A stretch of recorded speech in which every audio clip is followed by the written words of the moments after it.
think that flipping a house in this way is better at the moment than purchasing something off plan to then try and sell in 12 months. Realistically, hello, welcome back to What's the Deal? My name's Jack from Edwards & Towers, and today I'm going to discuss how to flip a property, how to navigate a flip in this market, what opportunities are available for you to see a positive cash flow, and what to be really careful of. This week, I have met with a couple of investors who still believe buying off-plan this year will enable them to flip for a 10 or 15% gain within 12 months. Realistically, that is not going to happen. The amount of stock, which I've discussed many times on these podcasts, that is hitting the market in 2026, 27 and 28 is going to see landlords in a price war. The only option that I can see at the moment are properties which are handing over between now and the end of 2025, which are more appealing to end users. End users typically buy with a mortgage, and therefore we're going to see the most capital appreciation by the time they're finishing their construction phase and actually handing over. We met with an investor this week who is a client of ours who purchased in a very affluent community now called Talal Al Gaf. It was a townhouse purchase, a 3-bedroom, which he bought for 3.15 million dirhams. This was in October last year, which was actually the highest transaction on record in the community. He rented the apartment out for 180,000 dirhams per year. Yesterday, he sold that property for 3.5 million dirhams to the tenant. Good on him. So he's exiting after fees with around 300,000 dirhams in his pocket. Good on him, which is fantastic. In around 6 months' time, he's made 10% capital appreciation and profit from a property investment. Fantastic. What that investor has now said to us is, he said, look, where do I go from here? Do I buy off plan? In the new Gaffwoods development, which is handing over in around 3 years, which is a good choice, probably one of the better launches which is happening this year. Or does he go again on a similar concept, which is a townhouse in a community? Now, Talal Al Gaf's evolution went from 3 and 4 bedroom townhouses when they launched off plan, which were starting at around 1.4, 1.5 million dirhams. They're now transacting at 3.5, okay? There is another development which is handing over at the end of December, another sub-community of Talal Al Gaf called Aura. Now, these are very similar in terms of layout as the first phase that this investor purchased in, which is called Elan. And they're currently transacting at around 3.1 million dirhams. So he purchased at 3.15 million dirhams, got a tenant in, and is now exiting at 3.5. He's now looking at doing exactly the same with a project called Aura, handing over in December. These come at the moment when you purchase the contract on an off-plan resale from the current seller. They come on a 2-year post-handover payment plan. So the actual cash out for this investor is 2.6 million to secure one of those Auras. What is the price of Aura going to be when it hands over in December? Well, they're exactly the same as a land. We're anticipating at the very least to be the same price as what they are today, which is 3.5. So cash out around 2.6 million, selling at 3.5. He's just made 300,000 dirhams on the sale, plus the rental income for 6 months, which is around 90,000. So he's up 390 on this first buy to flip, and now he's going to do it again. And hopefully, when he exits in January next year, we can achieve at least 3.5 million, meaning that he has not only made a nice sizable profit this year, next year he will stand to make around 900,000. The calculation on return on investment is somewhat different for me because I always look at the return on capital employed. It's a different calculation. It's your actual equity that you're putting into the property and the return on that equity, not the return on the actual property value, which is what a lot of agents go after. Everybody says it's 6-7% returns, return ROI, return on investment. I'm on a different mindset, if your return on capital employed calculation, so if he's put in 2.6 and he's actually making 900, you're looking more in the region of around a 40% return, which is absolutely fantastic.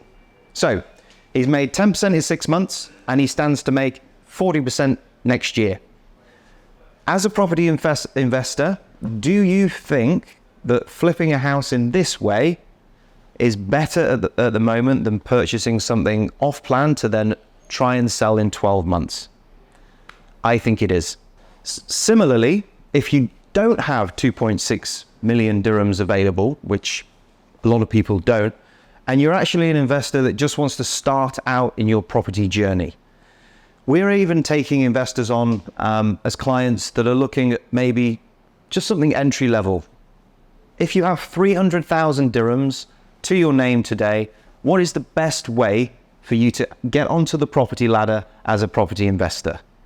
So I met with a close friend of mine yesterday who has told me that she wants to start on this journey with my help, of course, helping her guide herself into the process of what communities, what she actually wants to achieve as an investor, and what types of properties she's looking at.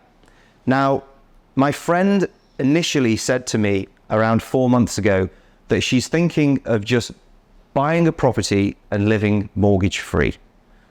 Okay, good. If you want to do that and have the security, fine. But I also asked her at the same time, well, what's your 5 to 10 year goal in life?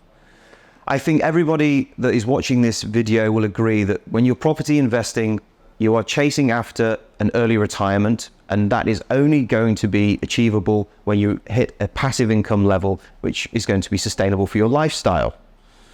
So when I discussed this with my friend, she said, actually, yes, I'm looking at a passive income model so that in 5 to 10 years, I'll have a portfolio of 6 to 10 properties, generating an income for me of around 250,000 dirhams per year.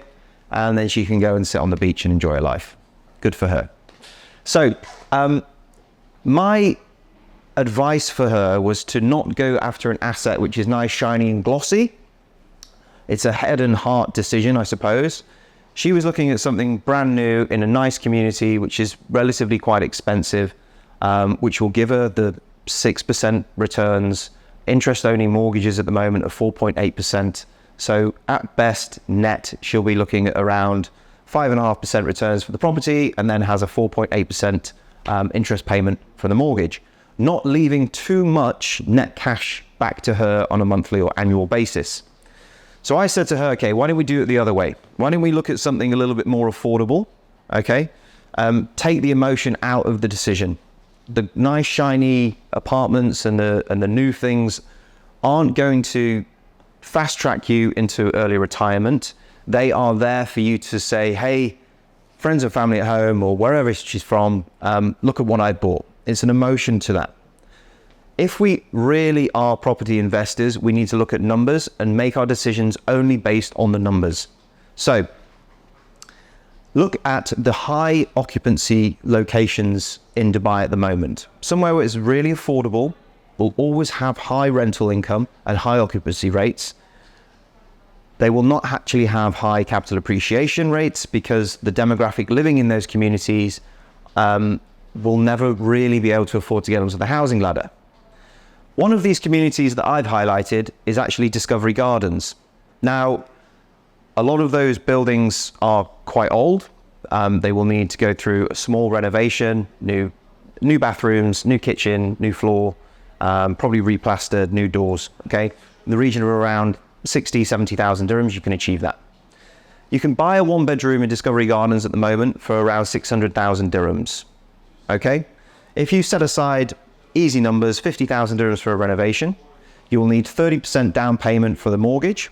So 200,000 for the mortgage, 50,000 for the renovation, 250,000 dirhams you need down. Okay, so if you have 250, 300,000 dirhams, then this is for you. Once all the renovations is done, that will usually take around 30 days. Your lending is 5% per year interest only mortgage let's say for easy numbers, 5%, on a 400,000 dirham loan. So annually, your interest payment is 20,000 dirhams just to pay off the interest on the loan. These are renting now, not upgraded, very basic, a 1-bedroom Discovery Gardens for 60,000 dirhams a year. So you put in 250,000, your interest payment is 20,000 a year, and your net cash position is around 40,000 dirhams back to you per year. Now, going back on the calculation that I've just explained to you, return on capital employed. You've employed 250,000 dirhams. You're getting 40,000 dirhams back. So the return on capital employed figure is around 16% returns per year. Now, if you're happy with that, fantastic, but that's not the end goal. We want to keep continuing to use that 40,000, bringing it back in to then reinvest into another property and go again. Over the next 10 years, my friend, we've anticipated that she could be owning around 6 properties in 10 years by doing this model. And at 6 properties, a net cash position of 40,000 income per property gives her a passive income per year of 240,000 dirhams. Is she going to be happy with 240,000 dirhams as passive income? Absolutely.